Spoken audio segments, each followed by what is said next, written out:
biasa ya, di dalam keterbatasan ya, untuk orang-orang yang sudah lanjut usia punya keterbatasan, tapi semangat dalam Kristus itu tidak bisa membatasi sukacita kita untuk berekspresi di dalam memuji Tuhan ya. Dikatakan bahwa Tuhan itu baik, selama-lamanya kasih setianya itu sungguh baik ya. Kalau Tuhan itu selalu baik, apakah berarti hidup kita baik-baik saja selalu? Tidak. Tuhan selalu baik, tapi tidak selalu hidup kita baik-baik saja. Ada saatnya kita mengalami kesusahan, mengalami perjalanan yang sukar, ya. Tapi kita tidak bisa mengatakan ketika kita susah kita bilang Tuhan tidak baik. Tuhan tetap baik, selamanya baik, selalu baik. Dalam segala situasi ada kebaikan Tuhan di sana. Walaupun saat kita mengalami itu kita nggak ngerti baiknya di mana sih, kok saya ngalami seperti ini. Tapi memang jalannya Tuhan itu sulit dimengerti. Dan yang pasti jalan Tuhan itu bukan jalan kita ya. Kita nyanyi lagi lagu yang kedua, buat yang sedang bergumul di dalam kesukaran, biarlah tetap percaya bahwa Tuhan punya rencana terbaik bagi kita.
Langkah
Indah pada waktunya, indah pada waktunya,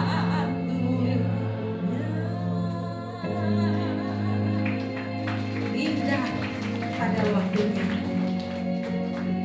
Pada waktunya itu berarti pada waktunya Tuhan, bukan waktu kita. Pada jalannya Tuhan, bukan jalan kita. Kalau indah pada waktunya, berarti mungkin saat ini sedang ditunggu keindahan itu. Kita bisa rasakan dan kita bisa lihat ya. Jalan Tuhan bukan jalanku. Pasti semua sudah pernah mengalami ini ya, apalagi buat para lansia yang sudah menjalani hidup begitu panjang ya. Yang katanya saya suka bilang sudah makan asam garam ya, sehingga banyak yang darah tinggi makan asam garam dunia ya. Dulu waktu saya masih SMA, masih muda ya, masih SMA, saya tuh punya cita-cita. Ada beberapa cita-cita, tapi yang pasti saya tidak pernah bercita-cita jadi penyanyi. Ya, saya tidak begitu suka nyanyi ya. Waktu itu cita-cita saya pengen jadi pramugari. Karena pada zaman itu tahun berapa ya? Tahun 70-an, 73 gitu ya. Itu saya SMA. Itu yang namanya pramugari itu buat saya ya tuh keren banget saudara ya. Jadi saya tuh kayak pengen banget jadi pramugari, terbang sana terbang sini pakai seragam yang bagus begitu ya. Nah, pada masa itu ada 3 orang, 1 adik kelas, 1 kakak kelas ya, dan saya. Kita bertiga punya cita-cita sama jadi pramugari. Tapi akhirnya saya tidak bisa jadi pramugari karena ada satu yang membuat saya gagal, yaitu mata saya. Bukan mata saya sipit, tapi karena mata saya itu error saudara ya, minus dan silinder. Jadi saya tidak bisa masuk tes untuk jadi pramugari. Teman-teman saya berhasil, tapi sudah pensiun semuanya. Nah, saya sendiri akhirnya memilih jalan yang lain, cita-cita saya yang lain. Saya pengen jadi desainer untuk baju, begitu ya, jadi perancang. Saya masuk di Trisakti, jadi masuk di seni rupa. Tapi entah bagaimana saya juga nggak bodoh, saudara ya. Tapi jalannya buntu terus, terbentur sana, terbentur sini. Akhirnya saya juga tidak lulus kuliahnya. Tuhan sudutkan saya sampai akhirnya saya jadi seperti ini, saudara. Apakah saya menyesal? Saya tidak menyesal, bahkan saya bersyukur. Saya pikir kalau saya jadi pramugari ya, yaitu seperti teman-teman saya udah pensiun dari kapan-kapan, saudara ya. Tapi kalau kayak saya bilang, Tuhan, saya nggak akan pensiun. Kalau pendeta di gereja aliran tertentu, organisasi tertentu ada namanya emeritus ya. Tapi kalau buat seorang hamba Tuhan itu secara mereka memang pensiun, tapi melayani itu seumur hidup. Begitu juga saya. Kalau saya jadi pramugari, saya sudah pensiun.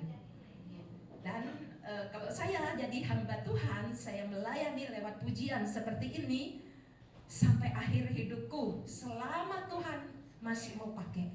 Jadi pensiunnya itu biar Tuhan sendiri yang pensiun, yaitu ketika nafas ini sudah berhenti. Itu syukur saya. Apalagi kalau sekarang saya tanpa jadi pramugari, saya masih keliling kemana-mana naik pesawat, saudara ya. Pergi kemana-mana naik pesawat gratis juga, saudara. Nggak usah jadi pramugari, saya terbang gratis, saudara ya. Bahkan saya suka kasihan kalau melihat pramugari, sampai saya bilang, aduh untung saya nggak jadi pramugari ya. Kasihan melihat pramugari cantik-cantik gitu ya, melayani sampai begitu, ngangkatin koper-koper ke atas rak di kabin itu ya. Kadang-kadang ada bapak-bapak yang tenaganya kuat malah minta pramugari yang ngangkatin ke atas. Belum lagi kalau lagi membagi makanan, saat dibagi makanan itu dia harus jongkok-jongkok, berdiri jongkok-jongkok, saudara ya. Aduh, saya bilang untung saya nggak jadi pramugari gitu ya. Jadi itu jalan saya itu, saya pikir bagus, saya suka ya. Tapi rupanya jalan Tuhan itu lebih baik, lebih indah. Kalau Tuhan tidak mengabulkan cita-cita kita, permintaan kita, Karena Tuhan mau kasih yang lebih bagus. Saudara percaya itu ya? Nah, itu lagu tadi, jalan Tuhan bukan jalanku. Dan waktunya kita akan melihat itu indah. Saya sudah bisa melihat begitu indah Tuhan jalannya. Tuhan memakai saya untuk bisa dipakai dalam pelayanan. Jadi saat ini mungkin ada, walaupun usianya sudah banyak ya, seumur-umur ya, masih ada cita-citanya menggantung ya. Aduh, itu cita-cita masa lalu saya kok belum kejadian ya. Saudara jangan nyesel, Tuhan punya rencana yang lebih baik. Kita nyanyi lagu ini ya.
Berat ku rasakan, berat ku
belum melihat dan merasakan.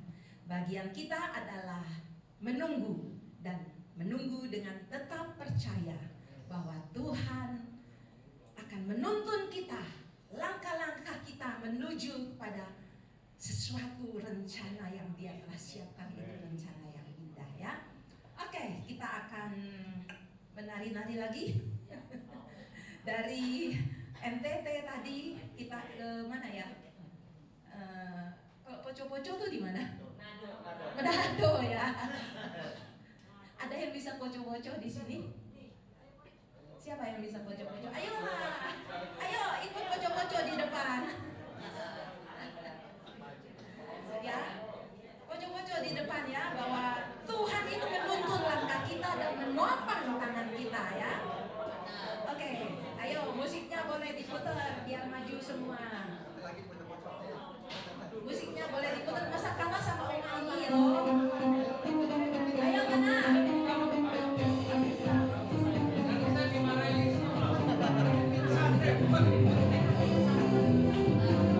Ayo mana?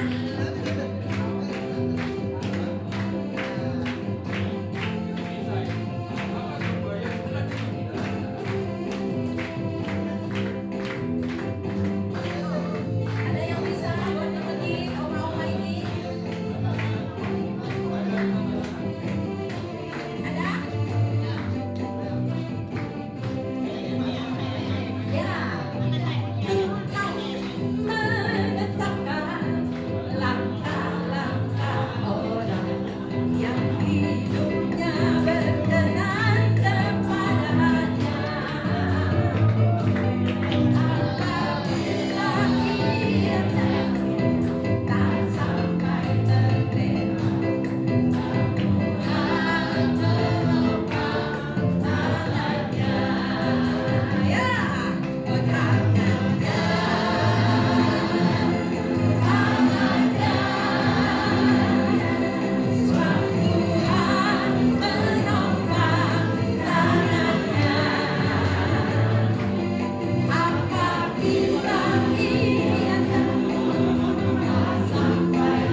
Di awal tahun 2026 kemarin, saya bersama kakak-kakak saya sudah merancang, mempersiapkan untuk ulang tahun Mama. Saya sudah mulai cari bahan untuk bikin bajunya Mama. Kita udah pikir mau bikin acara apa gitu nanti ya. Ibadah syukur untuk ulang tahun Mama yang ke-98. Tapi ya gimana ya, Mama sendiri waktu Natalan itu akhir tahun 2025 kemarin, dia masih bilang dia minta bonus bisa 100 tahun, bahkan kalau bisa lewat, karena dia tuh masih pengen mendampingi saya katanya ya.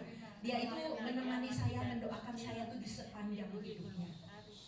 Jadi saya juga sangat yakin, apalagi Mama nggak ada sakit ya. Sebenarnya di usia Mama 98 itu dia hanya seperti orang tua yang lain, itu kemerosotan secara jasmani ya, kakinya nggak kuat. 2 tahun lalu udah di kursi roda, bukan karena stroke tapi karena udah nggak kuat menopang tubuhnya. Begitu juga pendengarannya sudah, kalau Mami Lani ke rumah berduaan itu ngomong nggak tahu yang ini ngomong ini karena sama-sama kurang dengar gitu ya. Tapi seru aja ngobrol gitu di rumah. Ya, dalam banyak hal sudah ada kemerosotan, tapi Mama sendiri tetap semangat, tiap hari masih nyanyi, pagi, siang, sore itu berbelas-belas lagu dia nyanyi terus kan. Dia bilang, Tuhan walaupun suara saya jelek, tapi saya mau terus memuji Tuhan sampai akhir. Dia bilang begitu ya. Jadi saya juga nggak pernah menyangka. Waktu itu saya 1 minggu ada di Pontianak, di Kalimantan, saya pelayanan. Terus pulang dari situ, Mama itu panggil saya, dia bilang, panggil saya itu Pi Ren. Nama saya kan, nama Tionghoa saya Pi Ren ya, Chen Pi Ren. Jadi Pi Rena gitu. Pi, kayaknya Mama sudah waktunya dekat, Tuhan mau panggil. Wah, saya bilang sembarangan. Mama kemarin kan udah bilang minta bonus. Ya, tapi udah berubah. Ini udah banyak perubahan, dia bilang begitu. Perubahan apa? Emang Mama sakit apa? Enggak sih, cuman berasanya udah lain, dia bilang begitu ya. Nah itu saya waktu itu sibuk banget. Kalau Imlek itu kayaknya saya lebih sibuk daripada Natalan. karena saya nyanyi Mandarin gitu ya. Jadi gereja-gereja yang ngerayain Imlek itu ya banyak kan undang saya. Jadi selama seminggu itu saya pergi-pergi terus. Saya nggak perhatikan Mama itu apa. Saya cuma paling tanya pembantu, gimana Mama? Ya baik sih, nggak apa-apa, cuman suka ngomong Taman Eden katanya. Nah pembantu saya kan nggak ngerti apa itu Taman Eden. Jadi Mama tuh suka ngomong Taman Eden. Memang Mama suka ngomong sendiri, berdoa, nyanyi itu lagu Taman Eden, padahal nggak ada itu lagu Taman Eden, dia ngarang-ngarang sendiri. Selama seminggu seperti itu. Sampai pada tanggal 26 itu saya ada pelayanan, ada 2 pelayanan. Terus saya pamit, biasa kalau pamit itu masih didoakan, dipegangin tangannya sama Mama, didoakan ya, supaya Tuhan pimpin pelayanan saya, Tuhan sertai, Tuhan berkati. Tapi hari itu dia tambahi, setelah amin, dia begini-begini tepuk-tepuk saya, kamu harus setia ya, tetap setia ya sampai akhir seperti Mama, terus memuji Tuhan, melayani, tidak boleh berhenti, dia bilang begitu. Tumben Mama, saya pikir gitu ya. Nah udah saya pergi pelayanan, nah rupanya di tengah-tengah saya melayani, dia panggil pembantu, suruh panggil saya pulang. Tolong, dia kalau manggil ngomong ke pembantu nyebutnya masih non, dipikir saya masih kecil begitu ya. Terus tolong si non suruh pulang, ditelepon. Mau ngapain? Kata pembantu saya yang jaga Mama itu. Saya mau pergi. Mau kemana? Mau ke Taman Eden. Kapan mau perginya? Ya setiap saat saya bisa pergi. Bagaimana kalau non nggak ada kalau saya pergi? Nah pembantu tuh nggak ngerti, dipikir dia mau pergi tamasya ke taman mini atau taman apa, pokoknya taman begitu ya. Terus yang mbaknya itu bilang jangan diganggu lah, kan tadi udah pamit pergi pelayanan. Oh iya ya, udah Mama saya nggak ganggu lagi. Dia nggak, dan dia tidak menunggu saya lagi. Malam itu pulang saya langsung tidur, dan rupanya jam 12 malam itu Mama minta sama mbak yang jaga di kamar itu, minta didudukin di tempat tidur itu, diganjel bantal banyak, didudukkan begitu. Nah mama duduk, terus begitu mbaknya suruh nungguin di tempat tidur di sebelahnya, takut roboh kan. Jadi sepanjang malam, tengah malam itu dia nyanyi, dia berdoa, dia ngomong-ngomong sendiri, dia masih sebut-sebut nama saya. Mbaknya itu cerita sama saya. Terus jam 3 pagi itu dia bilang, mbaknya bilang, Oma, saya capek, saya mau tidur. Dia bilang, oh ya udah tidur aja, tapi kamu jangan turun, di tempat tidur aja temenin saya. Udah, si mbaknya di sebelah mama, mamanya tetap duduk, masih nyanyi, masih doa, Taman Eden, begitu terus.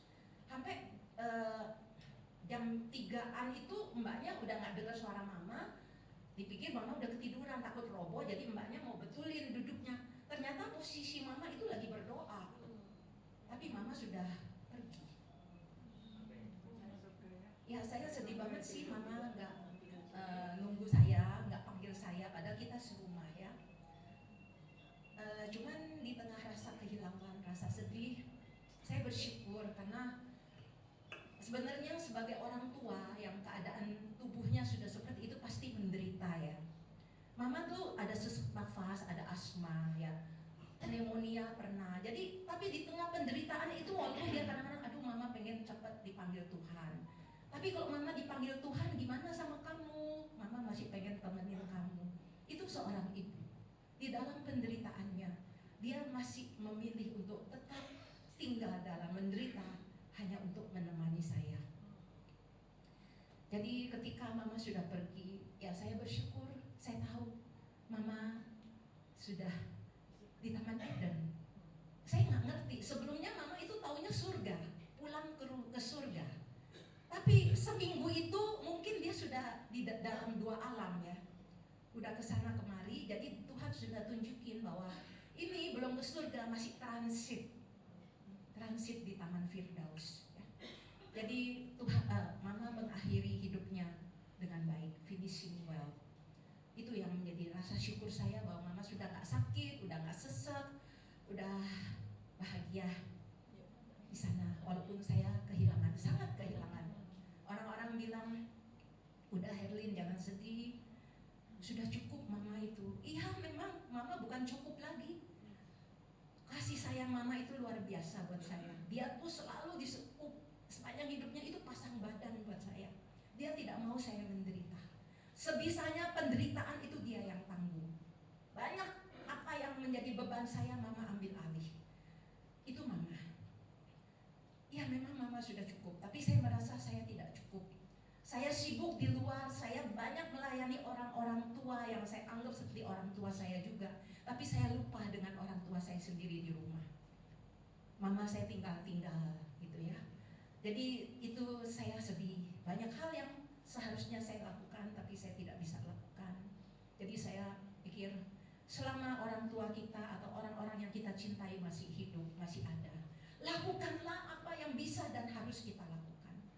Karena kalau dia sudah pergi kita menyesal tidak ada gunanya. Dan di saat itu juga saya jadi ingat bahwa selain saya belum cukup menjadi anak yang cukup baik mengasihi orang tua saya juga menjadi seorang ibu yang tidak cukup baik memperhatikan anak-anak saya. Tapi saya masih punya waktu. Oleh sebab itu waktu di peti mati, waktu sebelum tutup peti, saya nyanyi di situ. Saya juga di depan anak-anak, di depan semua saya bilang, Mami masih punya waktu untuk anak-anak. Mami akan mengadakan hal-hal yang lebih baik, memperbaiki yang selama ini Mami tidak lakukan. Dan sejak Mama meninggal, terjadi banyak pemulihan antara saya dengan anak-anak saya. Dan Tuhan itu tahu, jadi sejak Mama meninggal itu saya dikasih waktu. Saya itu hampir nggak pergi-pergi pelayanan, cuma waktu itu ke Jogja sama ke Tegal, selebihnya deket-deket aja. Dan bisa-bisanya anak saya yang kerja di Thailand itu pulang, dia mau kerja di Indonesia. Dan jadi kita itu kumpul lagi, dan saya dikasih kesempatan Tuhan di rumah itu sambil beberes kamar Mama, renovasi, beresin rumah. Saya itu bisa terus ngobrol, dekat, perhatiin anak-anak itu. Tuhan kasih waktu buat saya menebus banyak banyak hal yang selama ini saya lalai mengerjakannya. Dan saya juga sedih sih kemarin pagi-pagi itu beberapa orang kirim WhatsApp mengucapkan selamat ulang tahun buat Mama. Seharusnya kemarin Mama ulang tahun, tapi ada kata-kata di belakang happy birthday Oma in heaven. Jadi terus saya ngomong sama anak-anak, iya ya, padahal kalau Mak belum pergi ya, hari ini kita lagi repot merayakan ulang tahun Mak ya, tapi udah Mak sudah pergi ya. Dan saat itu saya teringat lagu-lagu yang suka Mama saya nyanyiin tiap hari. Ada satu lagu yang dia suka sekali, setiap kalau kumpul keluarga apapun pasti dia minta nyanyi lagu ini. Karena apa? Lagu ini tentang kasih. Mama itu dulunya sebelum menjadi orang Kristen, sebelum betul-betul hidup dalam Tuhan, Mama itu galak. Mama itu sulit sekali, keras sekali hatinya. Apa ya, pemarah, emosian, suka mengkritik, di rumah tangga juga Mama itu dominan gitu ya. Tapi setelah dia diubahkan oleh Tuhan, dia itu betul-betul punya kasih yang meluap. Sehingga siapapun itu yang ketemu dia bisa merasakan bahwa Mama itu penuh kasih. Sampai kalau lagi jalan pagi itu umur berapa, 80-an itu jalan pagi ada tukang sayur, ibu-ibu lagi dorong-dorong sayur, gerobak itu, dia bantuin dorong, kasihan lihat begitu, dikasih duit sama Mama. Dulu Mama itu agak rasis juga ya kalau sama namanya pembantu gitu ya, galak gitu ya. Tapi di akhir-akhir hidupnya itu Mama itu sudah sangat berubah. Sampai ngomong sama saya, Mama kok nggak bisa marah ya? Dia bilang seperti itu. Bahkan saya pernah tahu akhirnya ada waktu itu pembantu yang sudah keluar yang bilang, Mama itu pernah pukul-pukul Mama. Tapi Mama itu nggak pernah ngadu sama saya. Dan saya pernah lihat waktu Mbak itu tarik-tarik tangan Mama kasar begitu ya, dia bilang, kamu jangan kayak begitu ya, kamu nggak boleh begitu, saya orang tua, kamu juga nanti jadi tua. Kita tuh mesti saling mengasihi, saya mengasihi kamu ya, kamu juga harus belajar mengasihi saya, sabar, dia bilang gitu. Nah itu omongannya Mama tuh seperti itu. Dan itu bukan seperti Mama yang saya tahu. Tuhan ubahkan Mama itu luar biasa. Kasih Tuhan itu meluap di dalam hatinya. Jadi jangan bilang bahwa orang kalau udah tua sifatnya emang udah begitu, udah gak bisa dirubah, udah mengakar begitu ya. Firman Tuhan itu sanggup mengubahkan. Firman Tuhan itu ajaib. Mama itu baca Alkitab sehari itu bisa 2 jam. Dia tulis dan walaupun banyak gak ngerti, tapi firman itu hidup dan membuat dia mengalami perubahan yang luar biasa.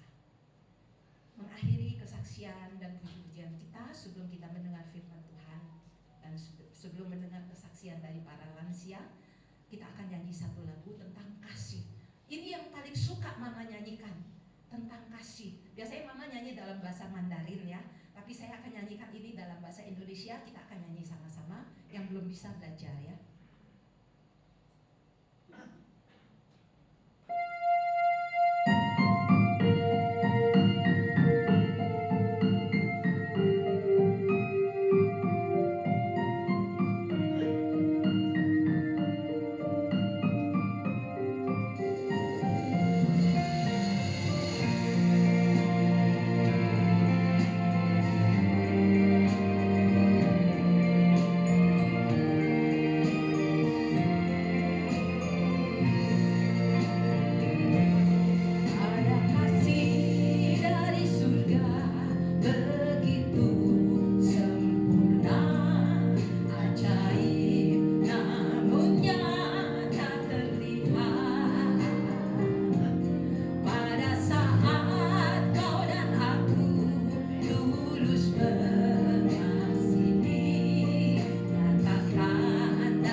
kasih sudah bersedia ada di tempat ini kembali. Ibu Herlin Perina, kita juga mengucapkan duka cita atas meninggalnya almarhumah ibunda yang tercinta, ada di tempat yang terindah di surga. Tidak ada yang sia-sia ketika Ibu Herlin merawat, ya, memelihara bentuk kasih yang Tuhan perhitungkan semua. Namun satu hal, belum selesai tugas Ibu Herlin Perina yang harus diselesaikan, ya. Bangkit kembali, lanjutkan dan selesaikan pesan Tuhan. Bapak Surgawi, terima kasih, saatnya hamba-Mu menyampaikan pesan-Mu untuk sore hari yang indah ini. Engkau sudah menyatakan kesaksian, pujian, dan juga kehidupan dari Mama Ibu Herlin Perina untuk memberkati kita semua, untuk menyadarkan, menginspirasi. Meskipun di usia yang semakin lanjut, cinta seorang ibu sepanjang badan. Terima kasih Tuhan, kami serahkan dari awal sampai akhir. Engkau yang beracara di dalam nama Tuhan Yesus. Haleluya, puji Tuhan. Amin. Shalom Bapak Ibu Saudara, Ibu Agung, Bu Adenta, dan teman-teman yang baru hadir, juga Pak Paulus, istrinya, anaknya diborong nih ya, mamanya, adiknya, selamat datang tante, dan semua yang baru hadir, saya ucapkan selamat datang. Ada Ko Apoy di belakang itu, ya, ada Erwin juga. Oke, baik. Tema hari ini saya mengalir aja. Apa? Unity. The love for unity. Unity. Artinya apa? Kasih yang mempersatukan. Tadi apa yang sudah disaksikan oleh Ibu Herlin Perina? Kasih itu yang mempersatukan kembali, memulihkan hubungan dengan anak-anak, hubungan dengan mamanya. Kita semua punya masalah. Tidak ada seorang pun yang kebal dari masalah, bohong ya. Semua pasti mengalami setiap persoalan di dalam keluarga, rumah tangga, pekerjaan, pelayanan, maupun di bidang usaha apapun. Tapi satu hal, kita butuh kasih. Maka sore hari ini, kalau kita mengacu kepada Yohanes 3 ayat 16, ayat yang sudah populer, begitu besar kasih Allah kepada dunia ini, sehingga dia telah mengaruniakan anaknya yang tunggal, barang siapa yang percaya kepada dia tidak akan binasa, namun akan beroleh hidup kekal. Amin saudara, ya, akan memperoleh kehidupan kekal. Nah, sumber kasih adalah Tuhan saudara, ya. Bagaimana kasih itu membuat rekonsiliasi, bagaimana kasih itu memulihkan, dan bagaimana kasih itu mempersatukan. Nah, saya minta ayatnya baik dari Kolose 3 ayat 12 sampai 14.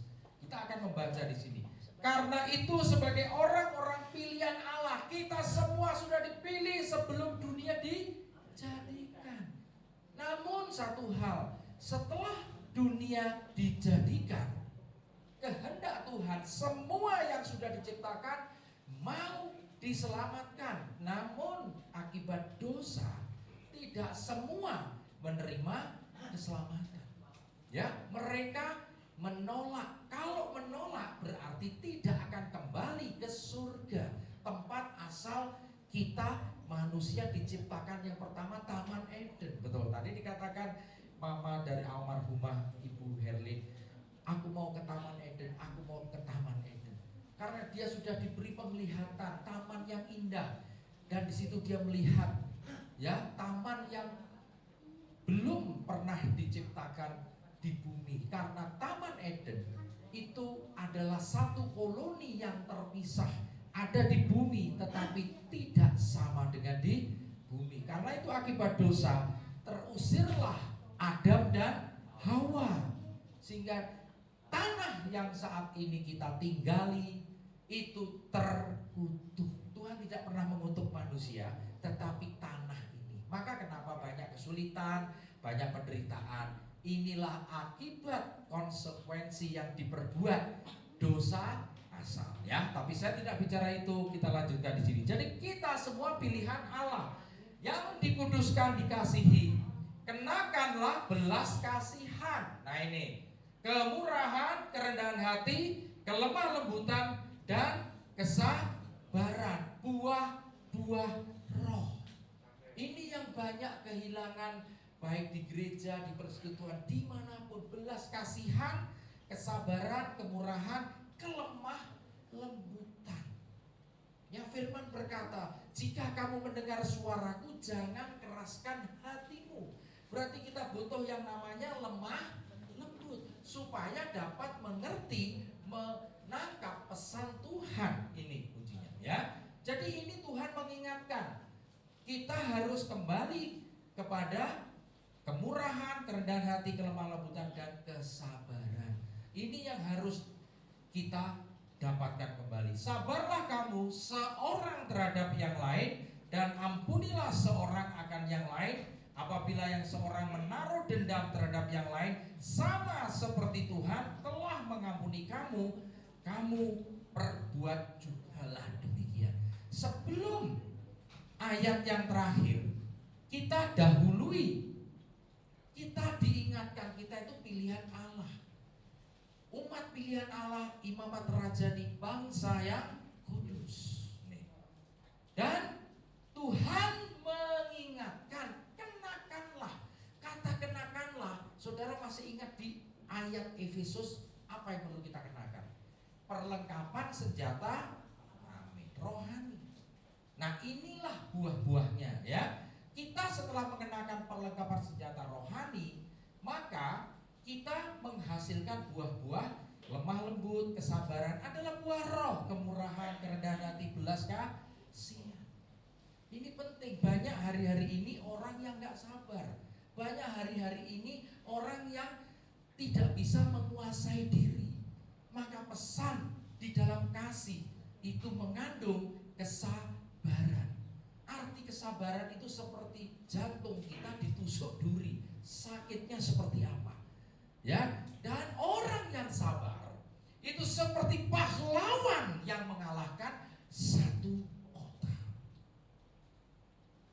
Ini belajar, ya. Jadi kembali ayat ini, sebelum kita masuk di ayat akhir, Tuhan selalu mengingatkan, kenakanlah perlengkapan senjata rohani, kenakanlah kesabaran, belas kasihan, lemah lembut, kerendahan hati. Selalu ada di dalam kehidupan setiap orang yang percaya.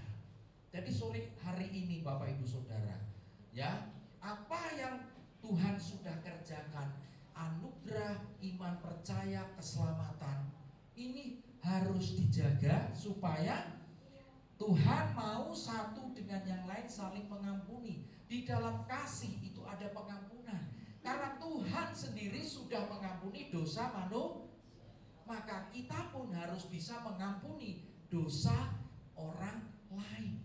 Doa Bapa kami berkata, ya, ampunilah kesalahan orang lain seperti kami juga mengampuni orang yang bersalah kepada kami. Jadi jelas, di dalam kasih mengandung pengampunan. Kalau tidak ada pengampunan, tidak ada kasih. Kenapa perlu mengampuni? Karena setiap kita manusia pernah menyakiti dan disakiti. Amin, saudara. Ya, kehilangan kasih Bapa, masa kecil yang dikatakan fatherless. Kemarin Pastor Jerry juga membuka satu bagaimana bapaknya Roni Patina Sarani rela mengorbankan semua karirnya, bahkan hartanya habis-habisan demi menyelamatkan kedua anaknya yang terjerat narkoba. Bahkan dia sempat ngomong dengan saya, sudah gak ada harapan, saya dibuang Pak. Tidak ada satu keluarganya, sahabatnya, teman-temannya takut. Ketika dia mau minum takut, datang aja gak boleh, alasan, ya. Tapi kasih itulah yang membuat mereka berubah, ya. Jadi tema yang sama kita melihat bagaimana yang terakhir, dan atas semuanya itu kenakanlah kasih sebagai pengikat yang mempersatukan dan menyempurnakan. Di sini unity dan kesempurnaan. Bapa adalah sempurna. Sempurnalah kamu seperti Bapa sempurna adanya. Jadi perintah Tuhan, selama kita di dunia ini kita sudah tidak sempurna, Tuhan mau menyempurnakan ketidaksempurnaan kita lewat masalah demi masalah, lewat sakit penyakit, ya apalagi usia almarhumah mama tercinta dari Ibu Herlin mencapai 98 tahun. Kalau menurut tanggalan dari China Copo tambah 1 tahun 99. Itu usia yang luar biasa. Ya, artinya Tuhan juga sudah memberikan kesempatan bagi almarhumah mama tercinta untuk menyaksikan, untuk melakukan yang terbaik di saat dirinya tidak berdaya. Jadi Bapak Ibu opa-oma yang terkasih, Pak saya sudah sakit, saya lumpuh, saya di kursi roda, ada Pak Joni, ada Ibu ini semua. Tuhan mengatakan, ya, tidak ada yang mustahil. Meskipun engkau ada di kursi roda, meskipun engkau tidak bisa bergerak leluasa, tapi ketika engkau mau sungguh-sungguh melayani aku, tidak ada yang tidak mungkin. Semua dilihat dari Jadi Pak gimana saya pelayanan ke panti jompo, saya pelayanan ke pemulung anak jalanan, saya kan gak bisa apa-apa, saya merepotkan, keliru. Ketika di kursi roda opa-oma, ya, lansia itu berguna. Lansia buktikan aku masih setia melayani Tuhan. Tidak dibatasi dengan usia, tidak dibatasi dengan keterbatasan fisik. Amin. Tetapi Tuhan yang akan menyempurnakan, Tuhan yang akan memampukan. Ya, ini banyak sekali kursi roda hari ini oma-oma. Pak Joni juga bangkit Pak. Ada waktunya percaya, kuasa Tuhan bekerja. Kalau iman dari Pak Joni, iman dari oma-oma ini mencapai level yang Tuhan kehendaki, sembuh-sembuh, bangkit-bangkit. Masalahnya kita kan masih terus belajar untuk mencapai tingkat iman kita supaya aku sembuh itu di level berapa, ya? Jelas ya? Jadi ini yang harus menjadi perenungan sore ini. Yang penting apa? Bersatu dulu. Bersatu kita kuat, bercerai kita runtuh. Iblis punya tugas, misinya menghancurkan. Hari-hari ini banyak sekali roh-roh yang memecah belah, roh-roh yang mengadu domba. Kita harus waspada karena iblis menyamar menjadi malaikat terang. Kita berhadapan dengan tipu muslihat, hipnotis dan lain sebagainya yang harus kita waspadai. Amin ya. Nah, jadi kasih itu sebagai dasar pengikat yang mempersatukan dan menyempurnakan. Ya, apa yang sudah dilakukan mama tercinta dari Ibu Herlin, dia selalu mendoakan meskipun berbaring, ya, tidak bisa kemana-mana, tetapi doa seorang ibu kepada anaknya itu dalam, Bapak Ibu, ya. Doa orang benar jika didoakan, ya, besar kuasa. Paham? Jadi opa-opa bisa jadi pendoa, bisa. Pak Joni juga bisa doakan anak-anak, Pak Joni bisa doakan keluarga. Tugasnya itu, ya. Jadi jangan memilih pelayanan. Saya nggak bisa seperti si A, si B, ya, bisa keliling ke sana kemari, diundang ke sana kemari. Nggak harus begitu. Tuhan menilai dari kesungguhan, kemurnian hati kita, motivasi hati, itu yang dilihat Tuhan. Amin. Ya, bukan panjangnya doa kita, bukan baiknya kata-kata doa kita, no. Tetapi doa yang murni, yang keluar dari hati nurani, itu yang Tuhan perhitungkan. Amin. Saya juga nggak bisa jadi pujian penyanyi, bisa memuji menyembah Tuhan. Ya, itu juga bagian, karena di surga Rasul Yohanes dibawa roh ke surga. Dia melihat ada 4 makhluk dan 24 tua-tua. Apa yang dilakukan? Kudus, kudus, kuduslah kamu, menyembah Tuhan di situ. Saudara latihan di sini sebelum nanti kembali ke surga. Sekarang ini hanya melihat sekilas, samar-samar. Nantinya kita akan face to face, ketemu Raja di atas segala raja. Berhadapan. Setelah tubuh kita diubah menjadi tubuh kemuliaan. Amin ya. Nah, ini ayat yang hanya singkat dan saya nggak mau lama-lama ya, karena momen hari ini adalah momen untuk memperingati ulang tahun. Ya, kalau perjalanan saya itu sebetulnya lebih dari 3 tahun. Tempat ini 3 tahun. Tapi kalau kita tarik benang merah, permulai pelayanan 11 tahun. Tapi saya percaya Tuhan memberkati. Tuhan yang mempertemukan dengan orang-orang yang sungguh-sungguh mau melayani. Ya, itu cara kerja Tuhan. Siapa yang digerakkan untuk mau melayani di tempat ini dengan hati yang tulus, hati yang murni, Tuhan akan memberkati masa depan kita semua. Asal kita benar-benar sungguh-sungguh di dalam mengawali pelayanan kita, tidak ada motif-motif yang lain. Murnikan aku Tuhan, selidiki hatiku, ya, supaya aku benar di hadapan Tuhan. Bu Lili, sini di depan sini. Ini kenal Bu Erlin ini. Duduk depan sini.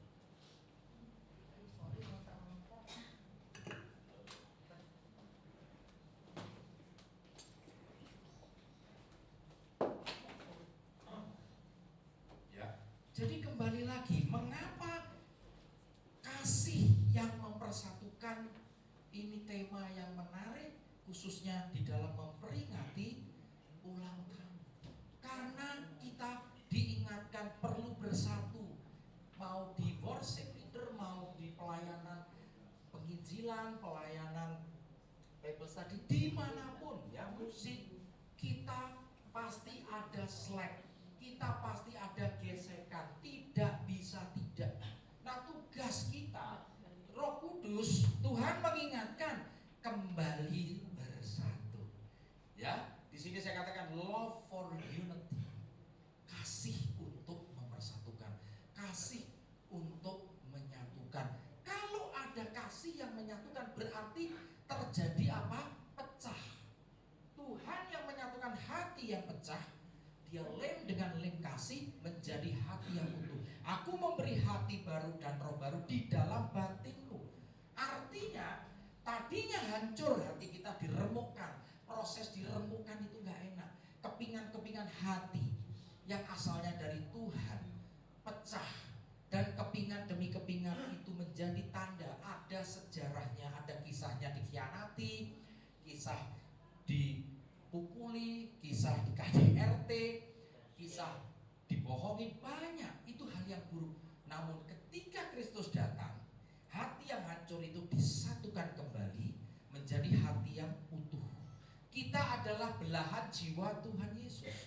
Maka hati-hati yang hancur dikumpulkan kembali untuk disatukan kembali di mana? Di surga. Setiap hati kita manusia ada lubang, ada ruang kosong. Itulah yang diisi dengan hatinya Tuhan. Baca Mazmur 91 ayat 14. Ya, ketika hatimu melekat dengan hati Tuhan, engkau mengenal aku menyelamatkan kamu. Itu kuncinya. Jadi kasih dicurahkan melalui hati. Kalau hati kita sudah dipenuhi dengan belas kasihan, kemurahan, kesabaran, kita bisa mengasihi sesama kita. Firman berkata, kasihilah Tuhan Allahmu dengan segenap hatimu, segenap jiwamu, segenap akal budi, dan segenap kekuatanmu. Kasihilah sesamamu manusia seperti dirimu sendiri. Jadi kalau dengan sesama kita tidak bisa mengasihi, mungkin nggak kita bisa mengasihi Tuhan yang nggak kelihatan? Nggak mungkin. Maka mulai sekarang Bapak Ibu Saudara, fokus kita geser kepada sesuatu yang tidak terlihat. Saya selalu memberi contoh akar. Tahu akar ya? Pohon mangga, buah mangga Israel manis. Kita nggak pernah mikir akarnya, betul nggak? Nggak pernah. Tapi kita pohonnya kuat, pohonnya bagus, buahnya lebat, rasanya manis. Tahu nggak? Yang bekerja berat, yang terus-menerus, akar tidak terlihat. Nah, itulah cara Tuhan membentuk kita. Kemarin Pastor Jerry Pati Nasarani juga, kita harus membangun yang tidak terlihat. Apa itu Pak yang tidak terlihat? Yang kelihatan aja susah, apalagi yang nggak kelihatan. Setuju. Iman, sukacita, damai sejahtera, itu yang harus muncul lebih banyak lagi di dalam kasih. Bapak Ibu, iman dan pengharapan. Kasih sumbernya di dalam kasih ada damai sejahtera, di dalam kasih ada sukacita Tuhan. Itu yang kita butuhkan untuk menjalani hidup ke depan ini. Karena hari-hari ini nggak baik-baik saja. Betul. Semua kamuflase. Nah, ini kalau ngomong terus repot politiknya. Semua kamuflase. Jadi yang bisa satu-satunya kita andalkan dan harapkan Tuhan. Teman-teman bingung mau usaha apa, coba apa, bingung saya. Buka, tutup lagi, omset turun lagi, pusing. Apa harus ditutup semua terus invest apa? Bingung. Semua dalam banyak kebingungan. Semua dalam kondisi kacau. Nah ini iblis ini suka ngobok-ngobok di sini. Nah kalau kita nggak kembali ke Tuhan, Roh Kudus itu mengingatkan kita fungsinya. Semua yang Yesus pernah katakan, amin itu.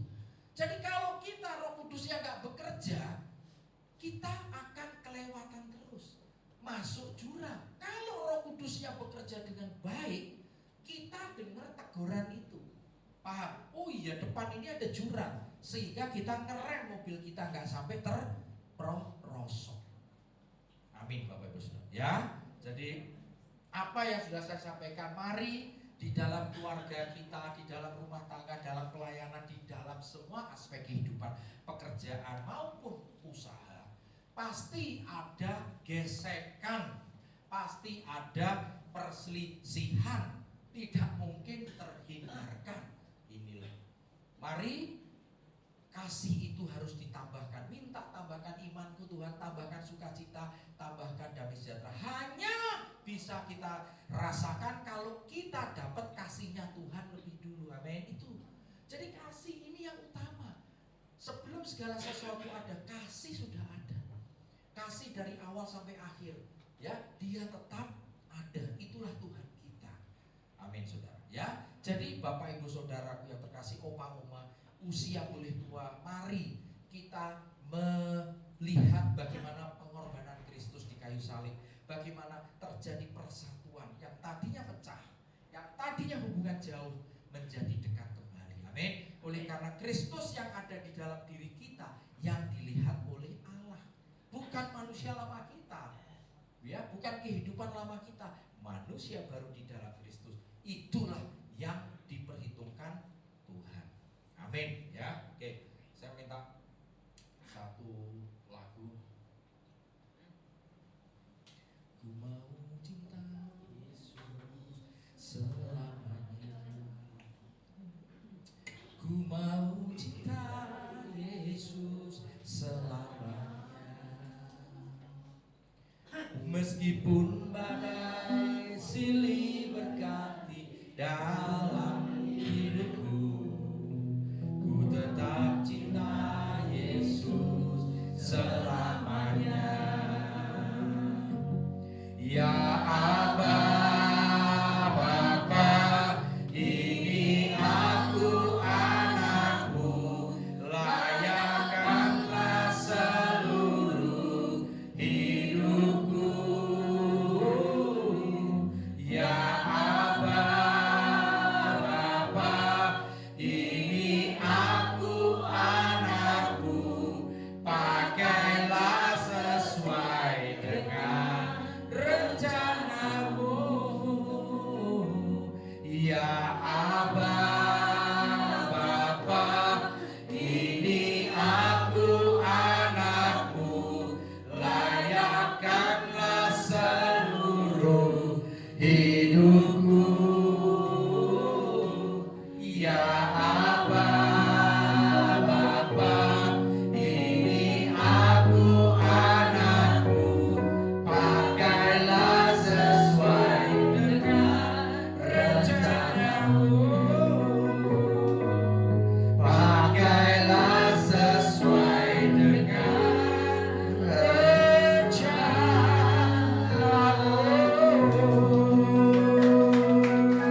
Terima kasih Bapak Surgawi, firman-Mu telah disampaikan. Biarlah rema-rema muncul di dalam setiap kehidupan umat yang percaya. Pengertian baru, hal baru Engkau nyatakan. Roh Kudus, pimpin setiap langkah kami dari awal sampai akhir. Engkau Allah yang berdaulat, Engkau Allah yang pegang kendali di atas setiap kehidupan umat. Terima kasih Tuhan. Kami serahkan ibadah sore hari ini ke dalam tangan-Mu, di dalam nama-Mu Tuhan Yesus. Haleluya, puji Tuhan. Amin. Amin.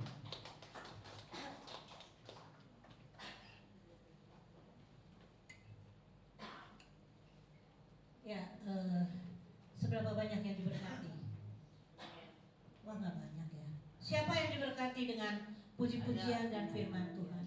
Amin. Hari ini kita diajarkan untuk saling mengasihi, ya.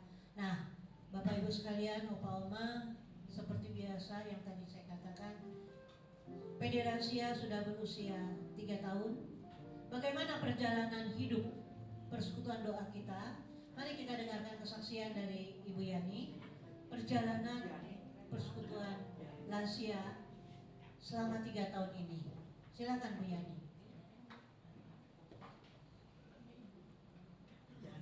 Setelah itu nanti paduan suara ya, langsung maju ya. Shalom, selamat sore semuanya. Puji Tuhan ya, dengan ulang tahun persoalan lansia kita yang ketiga ini, ruangan kita penuh sampai kita kewalahan kursi, kurang kursi. Semua karena kebaikan Tuhan. Sebelumnya ya mengucap syukur terutama sama Tuhan karena Tuhan kita boleh ada sampai saat ini. Awalnya kita ada persoalan lansia itu, awalnya kita dulu kan COVID ya, persoalan Pak dulu kan sebelum COVID di Tower F juga, tapi di lantai 1. Tetapi setelah COVID kita diliburkan. Setelah COVID selesai dan agak reda, Pak Kur bilang kita adakan doa lagi, persekutuan lagi. Itu kita awalnya di rumah Pastor Ineke hanya berapa orang, itu Yani udah pindah ke Serpong. Itu semakin hari menambah. Awalnya cuma 3-4 orang, akhirnya sampai belasan. Cuma Pak Kur bilang kita doa ya, semoga suatu hari Tuhan kasih kita tempat yang lebih luas, kita bisa lebih ramai, kita bisa pindah tempat baru. Ternyata doa orang benar besar kuasanya didengar sama Tuhan. Akhirnya nggak lama Pak Kur kabarin, kita udah dapat tempat, diizinkan sama pengelola dapat tempat ini. Nah, akhirnya kita pindah pas tanggal 3 Mei kita pindah di sini.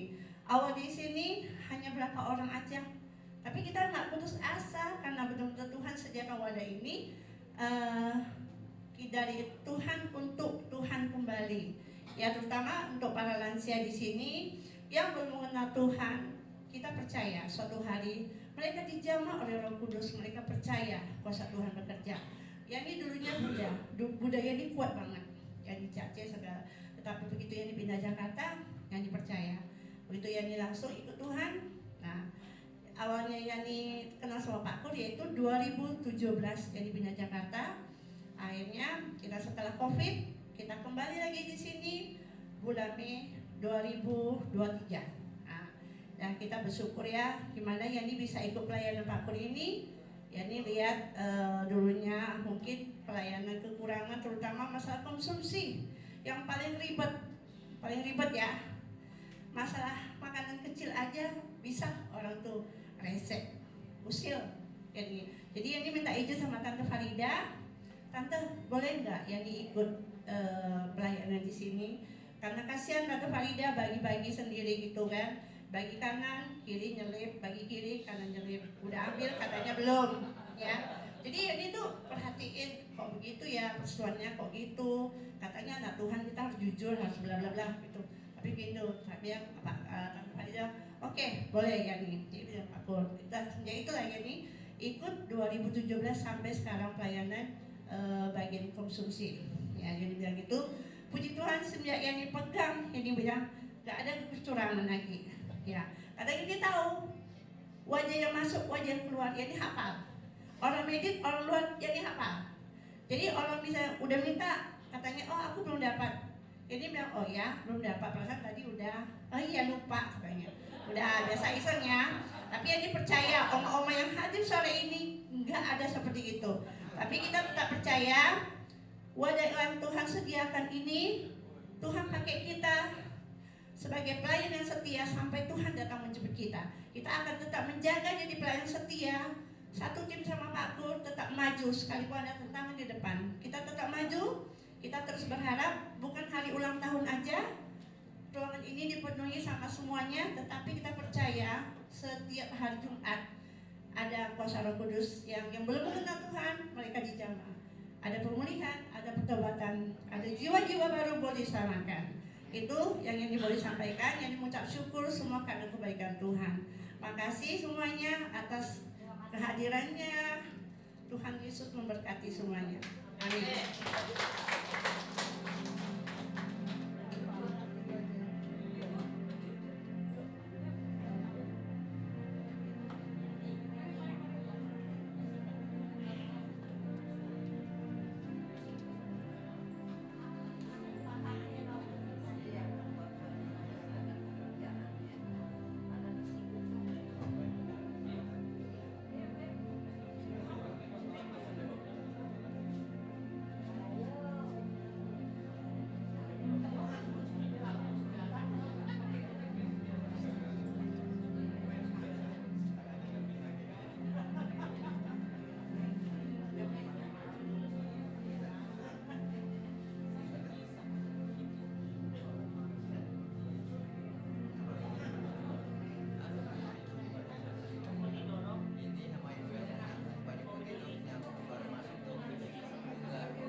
Saya percaya kita semua diberkati oleh kebenaran firman Tuhan dan kesaksian pujian oleh Yang Maha Baik. Saya undang semuanya untuk bangkit berdiri. Kita akan angkat satu pujian untuk meresponi firman Tuhan.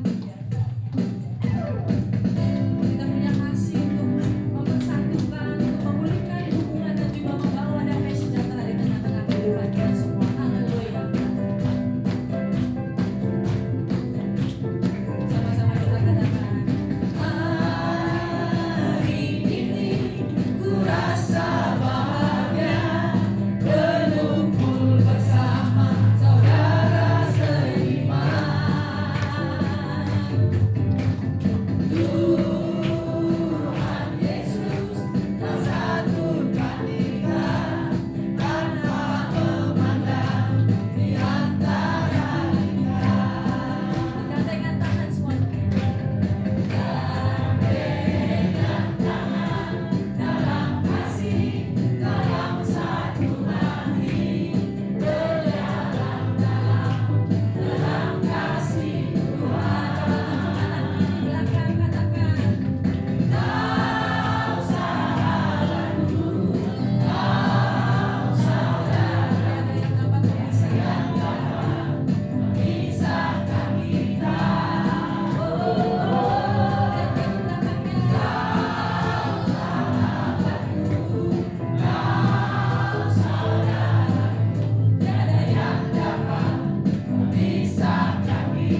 dalam satu pujian, kami memuji kebesaran-Mu.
Bapak Surgawi, terima kasih kami boleh mengakhiri ibadah sore hari yang indah ini, juga memperingati ucapan syukur tempat yang Kau sudah berikan 3 tahun kami lewati. Semua oleh karena anugerah dan kasih karunia Kau curahkan tempat ini milik-Mu. Jiwa-jiwa banyak mengalami pertobatan, jiwa-jiwa boleh dipulihkan, rekonsiliasi, mengalami terobosan dan kemenangan. Semua Kau yang mengerjakan dari awal sampai akhir.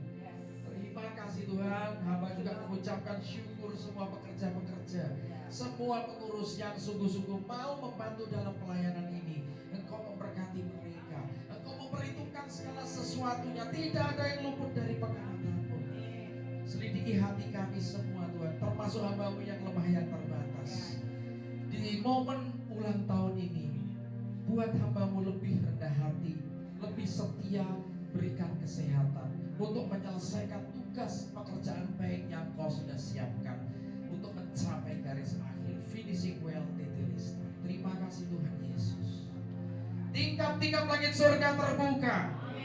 Diberkatilah kesehatan-Mu, diberkatilah rumah tangga-Mu, diberkatilah keluarga-Mu, diberkatilah pelayanan-Mu, diberkatilah pekerjaan-Mu, diberkatilah usaha-Mu, dan diberkatilah seluruh aspek kehidupan-Mu.